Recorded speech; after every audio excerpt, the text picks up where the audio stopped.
Shri Venkateswara gold finance తాకట్టులో ఉన్న బంగారాన్ని విడిపించి కొనబడును. సంప్రదించండి 8499070070. జగన్మోహన్ రెడ్డి గారికి వైఎస్ఆర్సీపీకి ఏమైంది? జగన్మోహన్ రెడ్డి గారు ఇప్పుడు వైఎస్ఆర్సీపీకి పట్టినటువంటి ఒక గ్రహణమా అంటే అలాగే కనిపిస్తూ ఉంది. మొన్నటి వరకు మాట తప్పను మడమ తిప్పను అనేటువంటి స్లోగన్లతో దద్దరిల్లిపోయేలాగా ఎలివేషన్స్ ఇచ్చుకునేవాళ్ళు.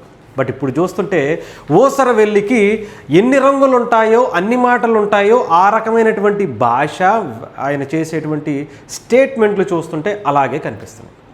ముఖ్యంగా అమరావతి రాజధాని గురించి ఆయన ఇస్తున్నటువంటి స్టేట్మెంట్లు చేస్తున్నటువంటి ప్రకటనలు అసలు వైఎస్ఆర్సీపీకి సంబంధించినటువంటి మిగతా నాయకులకైతే అసలు వాటిని ఏ రకంగా కవర్ చేయాలో చచ్చిపోవాలనిపిస్తుందని చెప్పాలి. ఆ రకంగా ఉంది. ఆయనేమో 3 రాజధానులు అన్నారు. అంతకుముందు అమరావతిలోనే నేను ఇల్లు కట్టుకుంటున్నాను, అమరావతికి నేను యాక్సెప్ట్ అని చెప్పి చాలా అఫీషియల్ స్టేట్మెంటే అసెంబ్లీ వేదికగా ఇచ్చినారు. ఆ తర్వాత 3 రాజధానులు అని చెప్పాడు.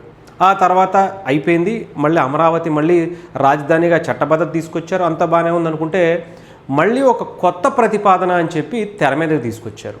మా విఘన్ అని చెప్పి మచిలీపట్నంలో మా తీసి, విజయవాడలో వి తీసి, గుంటూరులో గన్న తీసి కాల్చి పడేశారు. అంతే. ఏమైంది? జనాలు ఇంకా ఏ రకంగా ఆడుకున్నారో నిజంగా చెప్పాలంటే ఒక కామెడీ పర్సన్ అయిపోయారు. అసలు ఎందుకు ఇలాంటి స్టేట్మెంట్స్ ఇస్తున్నారో ఆయనకైనా తెలుస్తుందా? తెలిసి కావాలనే ఇలా ఒక కామెడీ పర్సన్గా ప్రొజెక్ట్ చేయడం కోసం వెనకాల ఎవరైతే ఆ సలహాలు సూచనలు ఇస్తూ ఉంటారో వాళ్ళు కావాలనే చేస్తున్నారని గతంలో కూడా మాట్లాడుకున్నారు. బట్ అదే ప్రతిపాదన నిన్నొచ్చి మావి కనుక మేము స్టాండ్ అయ్యి ఉన్నామని చెప్పారు.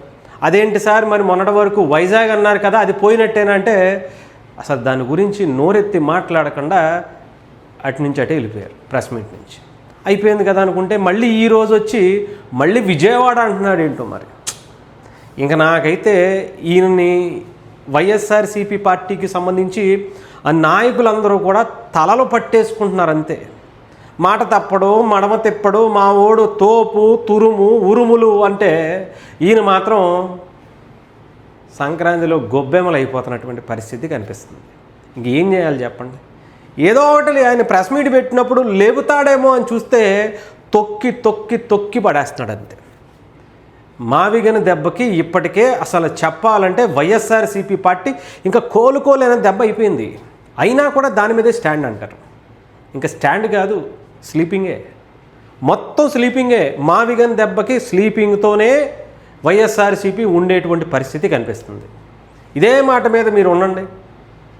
అసలు మీకు ఎలాంటి పొజిషన్ వస్తుంది దానికి నిజంగా చెప్తున్నాను కదా, క్రెడిట్ మాత్రం జగన్మోహన్ రెడ్డి గారు మీరు ఎవడైతే ఆ సలహా ఇచ్చాడో వాడిని బాగా గుర్తుపెట్టుకోండి. జగన్మోహన్ రెడ్డి గారు ఈ మావిగన్ అనేటువంటి పదాన్ని ఎక్కడి నుంచి తీసుకొచ్చాడో రేపొద్దున్న మీకు 2029 ఎలక్షన్స్ అయిన తర్వాత వాడిని పట్టుకోండి. మీరు అర్థమైందా?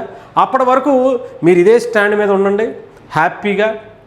ఆ 18 సీట్లు కూడా ఎలా వస్తాయో ఆ సలహా ఇచ్చినోడు చూసుకుంటాడు. అంతే.